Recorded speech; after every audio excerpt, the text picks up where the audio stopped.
Hello everyone, आप सबका फिर से स्वागत है हमारे चैनल टेस्ट क्विज पे। आज हमारे पास टॉपिक अवेलेबल है सिंपल टेलीस्कोप।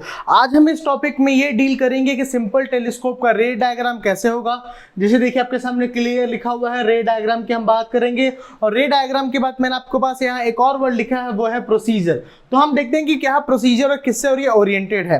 तो सबसे पहले आपको मैं बता दूं कि ये जो आपके पास सिंपल टेलीस्कोप का ये जो टॉपिक आज हमारे पास अवेलेबल है, ये कौन से पर्टिकुलर सब्जेक्ट से डील करेगा।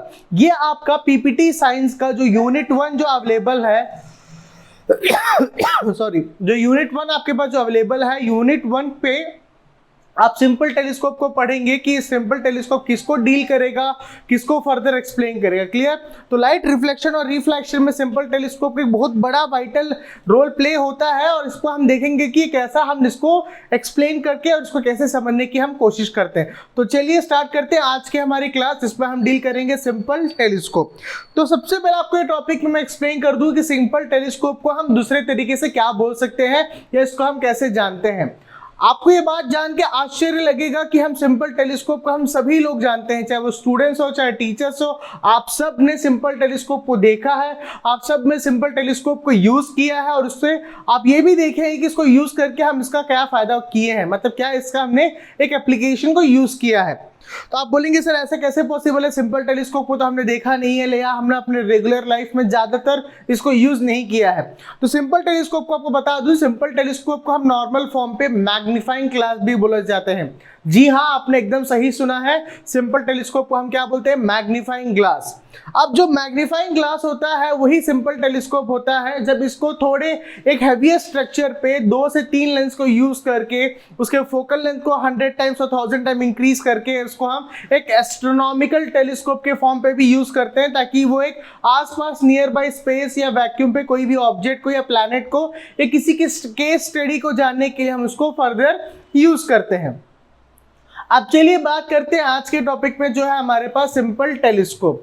तो ये सिंपल टेलीस्कोप का आपके दूसरा लेक्चर है। पहला लेक्चर मैंने आपको पहले भी कवर किया था रे डायग्राम के साथ, लेकिन इस क्लास में आपको वो एग्जामिनेशन पॉइंट ऑफ व्यू के क्वेश्चंस बताऊंगा जिस एग्जामिनेशन पॉइंट ऑफ व्यू के क्वेश्चंस को आप यूज करके आप इस सिंपल टेलीस्कोप की क्लास को बहुत अच्छे से एंजॉय कर सकते हैं और इसको आप समझ सकते हैं। क्लियर?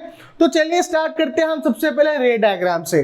तो रे डायग्राम में आप ये समझ जाइए कि हमने क्लास पे देखा था लाइट रिफ्लेक्शन रिफ्रैक्शन पे कि इमेज फॉर्मेशन के कई सारे डिफरेंट टाइप्स होते हैं जहां हम ऑब्जेक्ट को प्लेस करते हैं। तो इस केस में हम देखेंगे कि ऑब्जेक्ट को कहां प्लेस करेंगे तो कहां पर हमारा इमेज फॉर्मेशन होगा।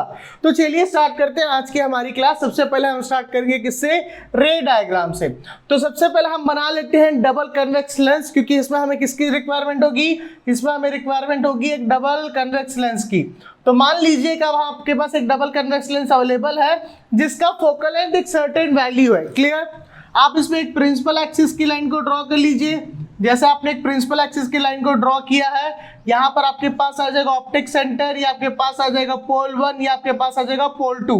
क्लियर? वैसे ही आपके पास यहां पर आ जाएगा फोकस 1, इसको आप मार्क कर सकते हैं ट्वाइस ऑफ F1 से, यहां पर आप मार्क कर सकते हैं F2, और यहां पर आप मार्क कर सकते हैं ट्वाइस ऑफ F2 से। आया समझ पे? अब मैं आपको आगे ये बता रहा हूं कि हमें ये ध्यान देना है कि ऑब्जेक्ट की प्लेसमेंट कहां पर होगी, ऑब्जेक्ट कहां पर रखा जाए। तो हमें ये जो डबल कन्वेक्स लेंस है ये एज अ मैग्नीफाइंग ग्लास ऐसा हमें यूज किया जा सकता है।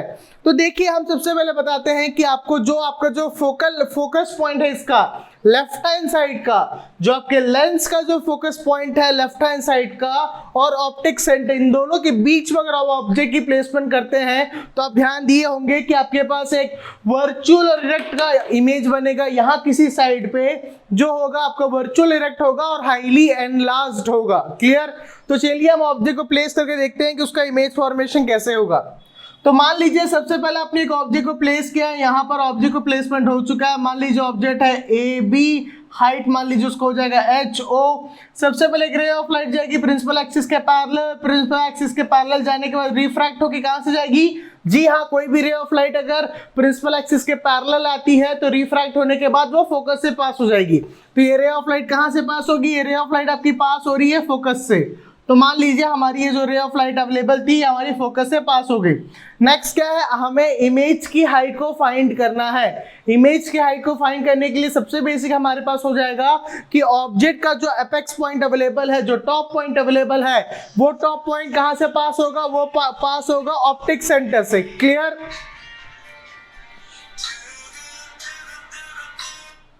तो जैसे मान लीजिए देखिए कि कहां से पास होगा, ऑप्टिक सेंटर से। तो हम क्या करें, अब ऑब्जेक्ट का जो टॉप एपेक्स पॉइंट है वो हम पास कर दिए हैं ऑप्टिक सेंटर से। पास हो गया आपके ऑप्टिक सेंटर से।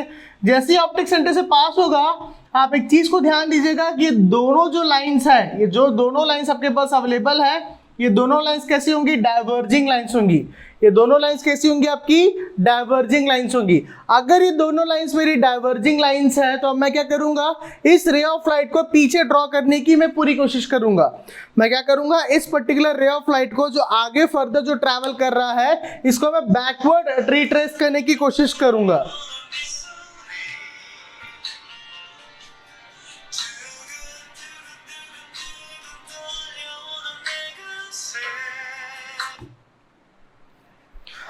तो मैं क्या कर रहा हूं, मैं इस रे ऑफ लाइट को पीछे बैकवर्ड रिट्रेस करने की कोशिश करो। जैसे ही इसको मैं बैकवर्ड रिट्रेस करूंगा तो देखिएगा इसका डायग्राम कैसे ड्रॉ होगा। तो सबसे पहले देखिए कि हम दोनों रे ऑफ लाइट को क्या करते हैं, पीछे की तरफ ड्रॉ करने की कोशिश करते हैं। तो देखिए मैंने एक डॉटेड लाइन के फॉर्मेट में इसको पीछे के फॉर्म पे मैं इसको लेके जा रहा हूँ। सेम वैसे ही इसको डॉटेड फॉर्म के फॉर्मेट में इसको मैं पीछे के फॉर्म पे इसको मैं कहाँ लेके जा रहा हूँ, पीछे। अब देखिए इसका इमेज फॉर्मेशन हुआ है यहाँ पर, जो इंटरसेक्शन ऑफ लाइंस आपको दिख रहा है वही आपका इमेज फॉर्मेशन। मान लीजिए आपका ए बी है और इसका आप ए डैश बी डैश मान सकते हैं और इसकी हाइट को मान सकते हैं एच आई। क्लियर? अब देखिए आपके पास क्या अवेलेबल है। सबसे पहले ये आपके पास हो जाएगा, ये आपको हो जाएगा ऑब्जेक्ट डिस्टेंस।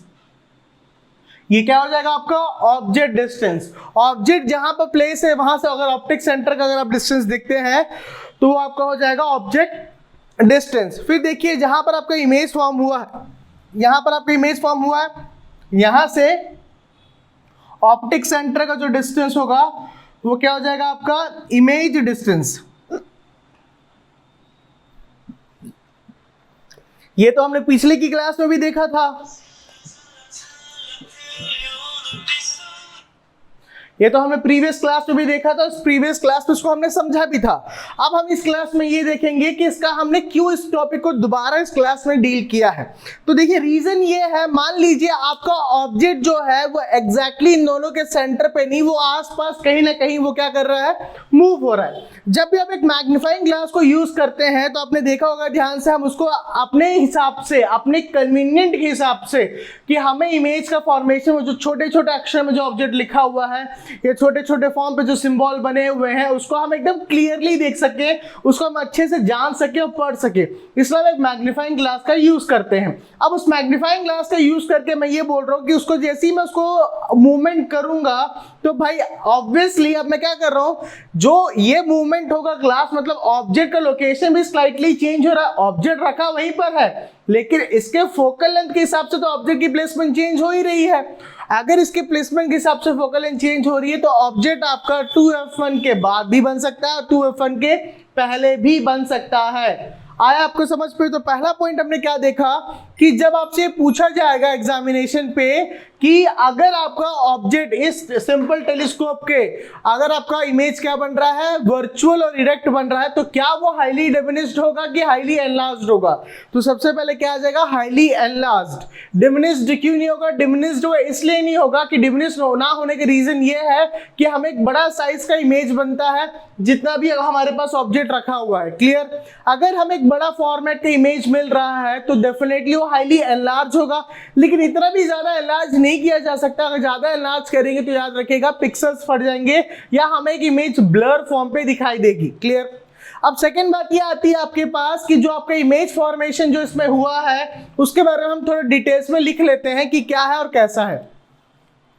तो सबसे पहले देखिए आपके पास क्या आ जाएगा, आपके पास आ जाएगा ऑब्जेक्ट डिस्टेंस। ऑब्जेक्ट डिस्टेंस को डिनोट करते हैं स्मॉल यू से। ये क्या हो गया आपका, ये हो गया आपका ऑब्जेक्ट डिस्टेंस।